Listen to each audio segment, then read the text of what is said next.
میرے نبی نے فرمایا مسجد میں، کہا کہ یہ جو دروازہ ہے نا، اس سے ایک جنتی آنے والا ہے۔ تو لوگوں نے دیکھا ایک مدینے کے مقامی آدمی، ذرا بوڑھے، وہ مسجد میں اندر آئے، داڑھی میں وضو کا پانی، ہاتھ میں جوتا، نماز میں شریک ہو گئے۔ اگلے دن آپ کی محفل تھی تو آپ نے فرمایا یہ جو سامنے دروازہ ہے اس سے ایک جنتی آ رہا ہے۔ تو سیم وہی آدمی اسی حالت میں انٹر ہوئے۔ اگلے دن ہوا تو آپ نے کہا اس دروازے سے جنتی آنے والا ہے، ٹھیک وہی آدمی اسی حالت میں انٹر۔ اس مجمع میں ایک صحابی بیٹھے ہیں، ان کا نام ہے عبداللہ بن عمرو۔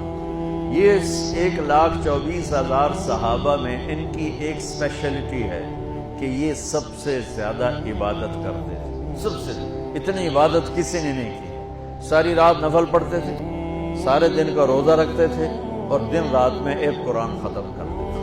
اب ان کو خیال آیا کہ یہ بابا جی مجھ سے بھی زیادہ عبادت کرتے ہیں، جو ان کو یوں ڈائریکٹ جنت کی بشارت ملی اور مجھے نہیں ملی، تو میں دیکھتا ہوں یہ کون سی عبادت کرتے۔ تو ان کے پاس پہنچ گئے، چاچا کوئی تھوڑا والد صاحب کی ناراضگی ہے، دور رہنا چاہتا ہوں، 2-3 دن ٹھہر جاؤں آپ کے پاس؟ ہاں ہاں ہاں بیٹا، آ جاؤ آ جاؤ آ جاؤ۔ اب عشاء کی نماز کے فوراً بعد انہوں نے چادر اوپر لی اور چادر میں یوں سوراخ کیا اور یوں لیٹ کے دیکھنے لگے کہ اب یہ بزرگ کیا کرتے ہیں۔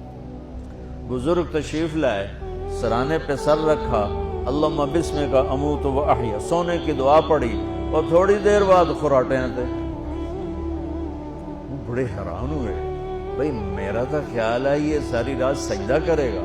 اب وہ دیکھ رہے ہیں ابھی اٹھے گا ابھی اٹھے گا ابھی اٹھے گا۔ پھر انہوں نے کپڑا اتار دیا، ابھی سویا ہوا ہے۔ وہ فجر کی اذان پہ اٹھے اور ان کا دماغ چکر کھا گیا، بھئی اے کی بڑی تہجد دے 2 نفل بھی نہیں تو جنت دی بشارت 3 دن کٹھی۔ انہوں نے کہا کل دیکھوں گا، کل شاید کچھ اور کریں۔ اگلے دن آئے، پھر اسی طرح یوں کر کے لیٹ گئے، اور بزرگوں نے بھی یوں کیا، اور بسمک اموت و احیا، اور پورا کمرہ خراٹے نال۔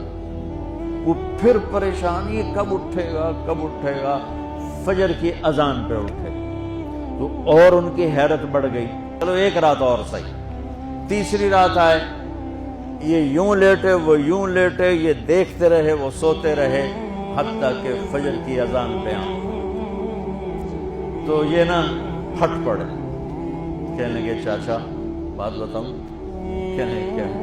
کہ میری کوئی جھگڑا نہیں تھا ابا سے، میں نے 3 دن مسلسل تیرے بارے میں سنا جنتی آ رہا، 3 دن تجھے اللہ کے نبی نے بشارت دی، لیکن میں اس بات پہ حیران ہوں تو ساری رات سوتا رہتا، کیا کرتا؟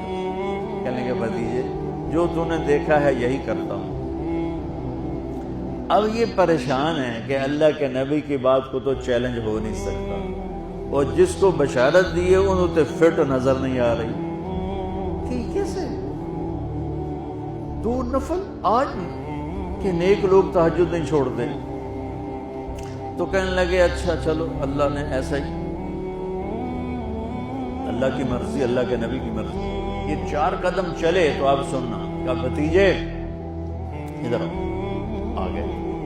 کہنے لگے اب تو میں اصلی بات بتاؤں، اب تو میں اندر کی بات بتاؤں؟ ان کا کیا ہے کیا ہے؟ تو کہنے لگے مجھے دیکھو، یہاں ہاتھ رکھا، کہا یہ جو دل ہے نا، دل، اس میں دنیا کے کسی انسان کی نفرت نہیں، اور جب اللہ کسی کو کوئی رزق دیتا ہے تو مجھے کبھی حسد نہیں ہوا، مجھے خوشی ہوتی ہے۔ تو ان کی جو باڈی لینگویج تھی نا، حیرت میں ڈوب گئے۔